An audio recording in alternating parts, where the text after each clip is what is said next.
नमस्कार, रुचकर सूपमध्ये आपल्या सर्वांचं खूप खूप स्वागत आहे। अगदी 2च मसाल्यांमध्ये घरच्या घरी बनवूया काजू करी। त्यासाठी लागणारं साहित्य बघा, मी इथे एक मोठी वाटी काजू घेतलेले आहेत आणि थोडेसे बाजूला मी काजू घेतलेले आहेत, ते मी ग्रेव्हीसाठी वापरणार आहे। तर एक टोमॅटो, एक कांदा, थोड्याशा लसूण पाकळ्या, कोथिंबीर, खडे मसाले आणि 2च मसाले घेतलेले आहेत मी करी बनवण्यासाठी। तर सर्वात अगोदर मी गॅसवरती कढई ठेवून त्यामध्ये 1 तांब्या पाणी घालून लगेच त्यामध्ये कांदा, टोमॅटो आणि काजू घालून 5 ते 6 मिनिटावरती दणदणीत शिजवून घेणार आहे।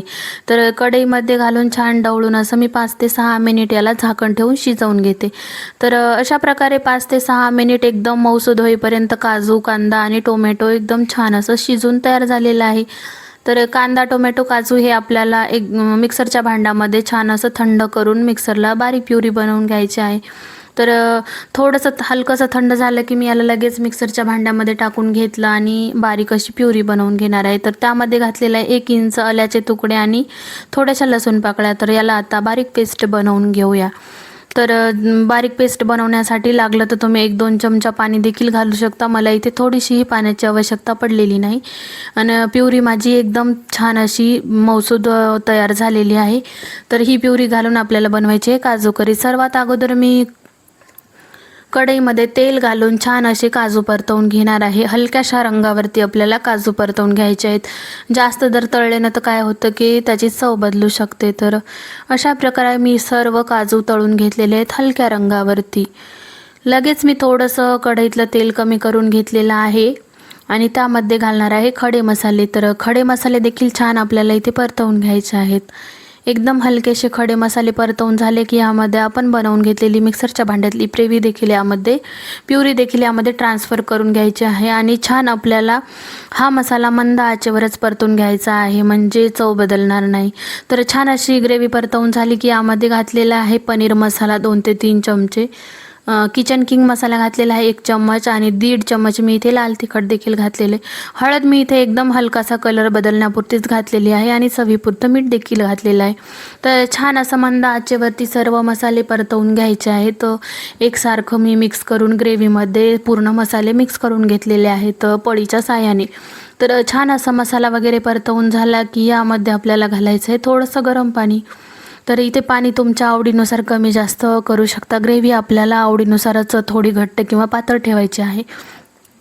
तर मी आता इथे कोथिंबीर वगैरे टाकून घेतली आणि मिक्सरच्या भांड्यामध्ये गरम पाणी काढून घेतलं। तेच पाणी मी थोडंसं वापरून छान असं ग्रेव्हीमध्ये मिक्स करून घेतलेलं आहे आणि ग्रेव्ही पूर्ण इथे पाण्यामध्ये मिक्स झालेली आहे। तर अशा प्रकारे छान पाणी वगैरे आपल्याला हवं तेवढं टाकून 5-7 मिनिटावरती आपल्याला ग्रेव्ही छान तेल सुटेपर्यंत शिजवून घ्यायची आहे।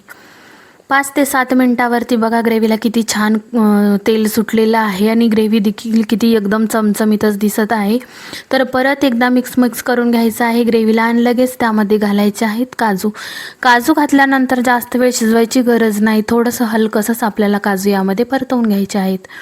तर 2 ते 3 मिनिट असंच मी काजू घातल्यानंतर शिजवून घेतलेले आहे, जास्त वेळ नाही शिजवले।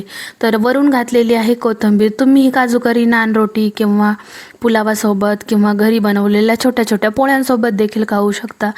तर झाली ना मग चमचमीत ही काजू करी 2च मसाल्यांमध्ये। तर आजची ही रेसिपी कशी वाटली नक्की कमेंट करून सांगा। अशा साध्या आणि सोप्या रेसिपीसाठी रुचकर सूप या चॅनलला लाईक, शेअर आणि सबस्क्राईब करायला विसरू नका। चला तर ही ग्रेव्ही आता आपण सर्व करून घेऊया। तर एका बाउलमध्येही मी सर्व ग्रेव्ही काढून घेणार आहे। अशा प्रकारे एकदम चमचमीत आणि घरच्या घरी एकदम दमदार अशी 2च मसाल्यांमध्ये आपली काजू करी बनवून तयार झालेली आहे। सर्व करून घेतली आणि गार्निशिंगसाठी थोडीशी घातलेली आहे कोथिंबीर। आवडली ना मग तुम्हाला देखील ही काजू करी? तर अशा साध्या आणि सोप्या रेसिपीजसाठी माझ्या यूट्यूब चॅनलला सबस्क्राईब करायला विसरू नका। तोपर्यंत बाय बाय।